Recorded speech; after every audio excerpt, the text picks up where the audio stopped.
सावन का पावन महीना शुरू हो गया है और इस महीने में शिव के लिए उपवास रखने से मनोकामनाएं पूर्ण होती हैं। इस समय भगवान शिव स्वयं धरती पर होते हैं तथा अपने भक्तों की मनोकामनाएं पूर्ण करते हैं। आज हम आपको सावन से जुड़ी एक ऐसी ही कहानी बताने जा रहे हैं जिसे सुनकर आप प्रसन्न हो जाएंगे। तो चलिए इसे जानते हैं। एक नगर में एक साहूकार रहता था जिसके घर में धन की कमी नहीं थी, लेकिन उसे संतान सुख प्राप्त नहीं हुआ था, जिस कारण वह बहुत परेशान रहता था। पुत्र प्राप्ति की इच्छा से वह हर सोमवार व्रत भी रखता था और पूरी श्रद्धा के साथ शिव मंदिर जाकर भगवान शिव और पार्वती जी की आराधना करता था। उसकी भक्ति भाव से मां पार्वती प्रसन्न हो गईं और भगवान शिव से उस साहूकार की मनोकामना पूर्ण करने का आग्रह करने लगी। पार्वती जी की इच्छा सुनकर भगवान शिव ने कहा कि हे पार्वती, इस संसार में हर प्राणी को उसके कर्मों का फल मिलता है और जिसके भाग्य में जो है उसे भोगना पड़ता है।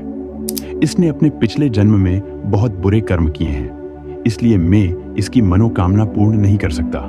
लेकिन पार्वती जी ने साहूकार की भक्ति का मान रखने के लिए उसकी मनोकामना पूर्ण करने के लिए कहा। माता पार्वती के आग्रह पर शिवजी ने साहूकार की मनोकामना पूर्ण की तथा उसके स्वप्न में आकर उसे पुत्र प्राप्ति का वरदान दिया, लेकिन साथ ही यह भी कहा कि इस बालक की उम्र केवल 16 वर्ष ही होगी, जिसे सुनकर न तो उसे कोई खुशी थी और ना ही दुख। वह पहले की तरह ही शिवजी की पूजा करता रहा। कुछ समय के बाद साहूकार को पुत्र की प्राप्ति हुई। जब वह बालक 12 वर्ष का हुआ तो उसे पढ़ने के लिए काशी भेजा गया। साहूकार ने पुत्र के मामा को बुलाया और उसे बहुत सारा धन दिया और कहा कि तुम इस बालक को काशी विद्या प्राप्त करने के लिए ले जाओ और मार्ग में दान पुण्य करते जाना। जहां भी जाओ वहां ब्राह्मणों को भोजन कराकर दक्षिणा देते हुए जाना। दोनों मामा भांजे इसी तरह ब्राह्मणों को दान दक्षिणा देते हुए काशी की तरफ चल पड़े।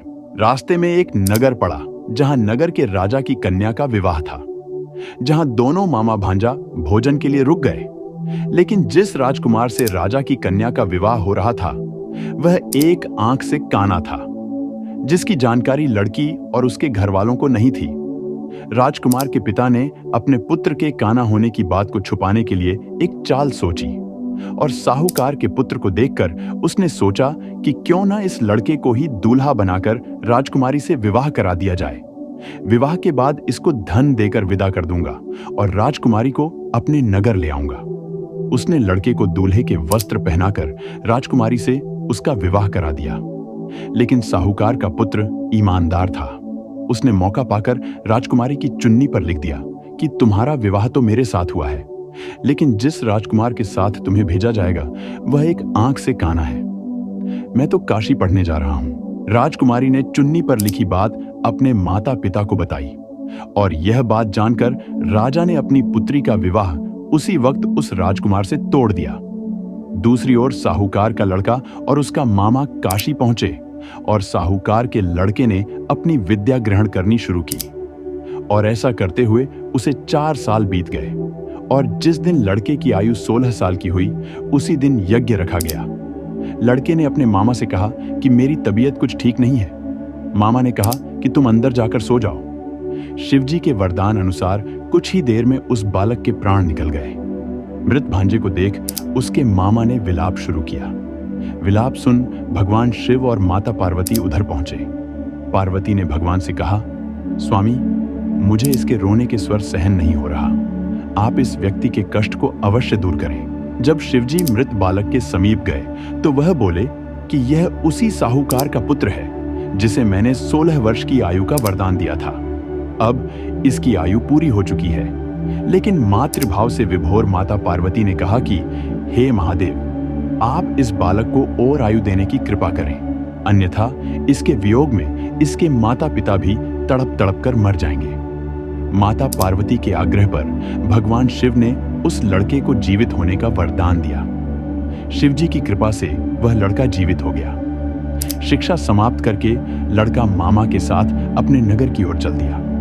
दोनों चलते हुए उसी नगर में पहुंचे जहां उसका विवाह राजकुमारी से हुआ था। उस नगर में भी उन्होंने यज्ञ का आयोजन किया।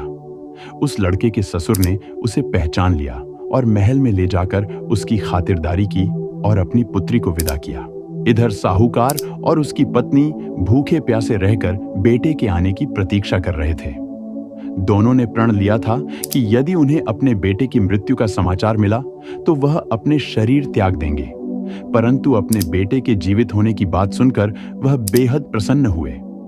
उसी रात भगवान शिव ने व्यापारी के सपने में आकर कहा, मैं तेरे सोमवार के व्रत करने और व्रत कथा सुनने से प्रसन्न होकर तेरे पुत्र को लंबी आयु प्रदान कर रहा हूं। इसी प्रकार जो कोई सोमवार व्रत करता है और ये कथा सुनता है उसके सभी दुख दूर होते हैं। तो यह थी भगवान शिव की उदारता की कहानी।